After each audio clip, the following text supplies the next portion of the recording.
Pause. By the way, they're in the road. They're in the street. And Preddy is directing traffic like that's his freaking job. Yeah. That's not, you don't get to decide whether or not cars can or cannot go by on this road. This is not protest. This is not legal observation. These are the hardest words I've said so far in this show. The New York Times did a great job putting all this together. And I think it's a very fair video breaking down the shooting. I know you've seen plenty of videos of people breaking this down, but the fact of the matter is I see no reason this guy should have been shot. Regardless of what your right-wing MAGA conservative government tells you, it is okay to carry a gun at a protest, as many of them have done, not the politicians, but many of their supporters have done. Why did he have it? Why didn't he have it? I don't know. Screw you. We don't answer those questions in America. That's not for you to ask. He had it because he can have it. Shut the hell up. Border Patrol agents with a 9mm semi-automatic handgun. This looks like a situation where an individual arrived at this scene to inflict maximum damage on individuals and to kill law enforcement. But a Times analysis of video footage from the scene. That's not what it looked like. No, it doesn't look like that at all. And Chrissy Noem's got to go. She's got to go. Pam Bondi's got to go. A lot of these people just have to go. You're just picking on women. But yeah, fine. I can't think of any of the other broads' names, but if you can get me a list of them. One of the broads in the group is saying repeal the 19th. Like when you're just coming out, it's so blatantly obvious that the things she's saying are not true. The other Border Patrol guy, what he's saying is not true. Cash comes out and says some really stupid stuff about having a gun at a protest, but especially Noam coming out and acting like this is a domestic terrorist who is there to inflict maximum. I mean, there are plenty of examples of right-wingers bringing fully loaded ARs to protest and walk around, and we're not like, oh, well, they were clearly there to do maximum damage on law enforcement. And no, this is America. Shut up. The fact that the guy had a gun does not make him a domestic terrorist. You freaking commie. Right. Shut your mouth and quit your job. When two officers open fire, clearly contradict federal government statements. Preddy does not appear to pose a threat to agents. In fact, at several critical junctures, he's outnumbered and under their control. Here are the key moments that reveal what happened. We see Preddy walking about filming a group of protesters who are speaking with a federal agent. Pause. He's holding a... By the way, they're in the road. Yeah. They're in the street. And Preddy is directing traffic like that's his freaking job. These are acts of resistance or acts of obstruction or whatever. It's not protest. Yeah. And just because he knows how to run an ECMO machine does not give him the right to know how to direct traffic. No. You can't be in the street. You can't protest and be in the street. You don't have a right to impede other people's right to freely travel. Your rights end where another's begins. And by the way, the right to travel, although not explicitly stated in the Constitution, it's covered by the 9th Amendment, has been complete precedent since our country's founding. Unless the government decides you can't travel. Yeah. That's the other time. It's the only time.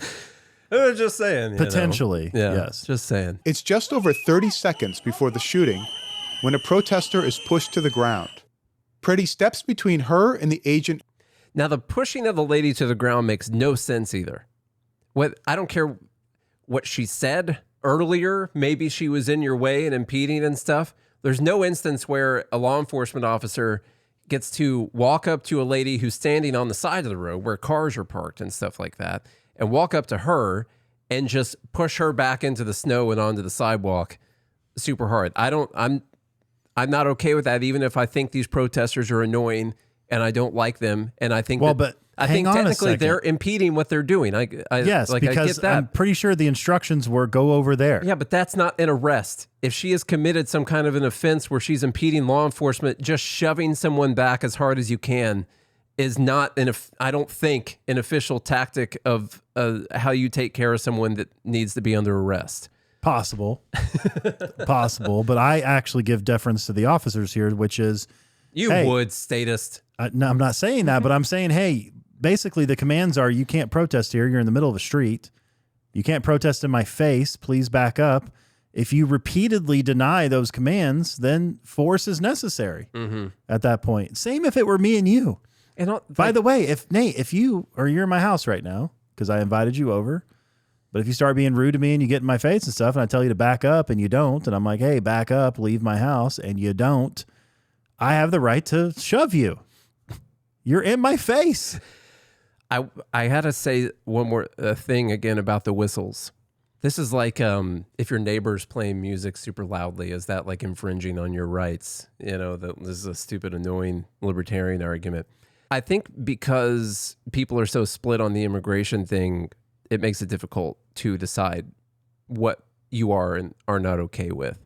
Let's just say that we're just not immigrants, but you just know that like in these 2-block radius, there's a known high concentration of people that you know have assaulted children. Nothing to do with their immigration status or whatever. And the FBI, because this is a federal investigation, they found these people, is coming down the block to get out and go into this building to arrest this. There's a meeting of assaulters of minors. And there's a group of people following them around because there's a group of MAPs, minor attracted persons, who are following them around and blowing whistles and honking their horns and yelling on megaphones and impeding them, getting in front of their vehicles, trying to stop them from arresting these people. In that case, what I wonder is it even okay that they're running around like blowing these whistles, giving everyone the warning that they're coming down the street to arrest them for what they've done? Are you actually like, is that not impeding their actions? It is impeding. That's what I'm saying. They've decided it's not. I mean, you're not getting arrested for blowing a rape whistle while they're coming down the street to arrest immigrants. You know what I mean? That what I'm saying, the left, they got like, I don't know how, they just got teams of people sitting around thinking this stuff up of how they can push every single thing to the absolute limit and every single carve out while still being able to be a victim afterwards. It's like an amazing thing that they're capable of doing. I don't know. I don't have the capability myself. The agent pepper sprays Preddy's face. We can see Preddy is still holding his phone in one hand, while holding his other hand up to protect himself against the spray. Contrary to statements by federal officials, he's made no threatening movements towards agents. Preddy, who had a firearms permit, carries a gun holstered on his right hip, but he doesn't reach for it, and it appears agents are unaware the gun is even there. He reaches toward the protester, apparently trying to help her up, while agents begin grabbing him from behind. He tries to pull away, and again, he makes no threatening movements towards the agents. But agents pull him backwards and force him to the ground. Then, shots ring out. Now we'll slow things down so each moment is clear. Here is Preddy. Several agents are restraining him, and this is the Border Patrol agent who will shoot him first. This appears to be when agents first notice that Preddy is carrying a firearm and yell that he has a gun.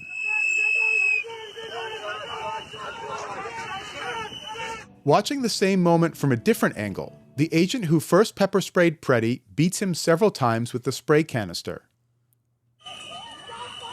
We can see that both of Preddy's arms are pinned down by his head. This agent in gray reaches to remove Preddy's weapon from his hip. As this agent unholsters his gun, nudges the agent in gray out of the way, and fires. Let's rewind and focus on the agent who shoots first. Just seconds before he fired, he was facing away from Preddy and focusing on an entirely different situation as he tries to spray a nearby woman with an irritant. The spray appears to malfunction, and the agent turns as he adjusts it. That's when someone yells that Preddy has a gun. In this situation, that I thought that was kind of funny. The whole situation is tragic, but whatever was happening over here was so important that they needed to spray the lady in the face.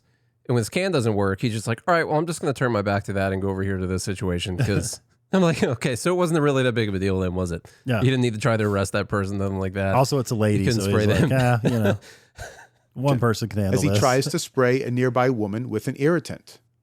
The spray appears to malfunction, and the agent turns as he adjusts it. That's when someone yells that Preddy has a gun.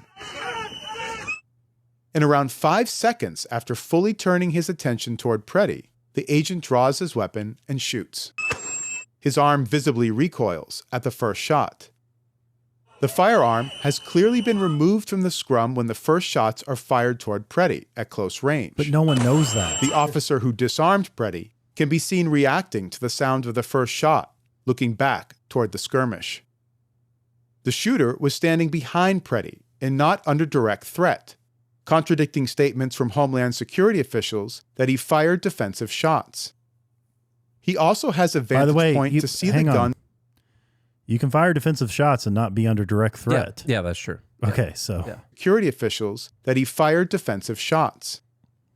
He also has a vantage point to see the gun pulled from the scene, but it's unclear if he did and whether he thought a weapon was still on Preddy. He then fires 3 more shots from behind Preddy, whose arms are down as he appears to brace himself against the pavement. In one hand, he still holds his phone, and in his other, his glasses. The agent in gray who removed Preddy's gun carries it across the street. Preddy is disarmed and falling to the ground. But the agent who first pepper sprayed Preddy and later beat him with a canister also pulls out his gun. From a distance, despite the fact that Preddy is lying motionless on the ground, these 2 agents fire 6 more shots.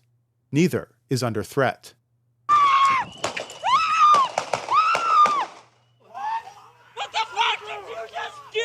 In total, the agents fire 10 shots in 5 seconds. After the shooting, an agent kneeling next to Preddy's body asks where the gun is. I got the gun! Showing that not all of the officers seemed to know the weapon had been removed. Agents appear to begin giving medical aid. About 31 seconds elapsed from the time agents first physically engaged Preddy to the moment the last shot was fired. I thought it was a pretty good analysis of the situation. The one thing I didn't see in this, I'd seen a lot of people post about how this was actually a negligent discharge from this SIG. Was it P320? I don't know anything about that gun at all, but I hear it's pretty standard.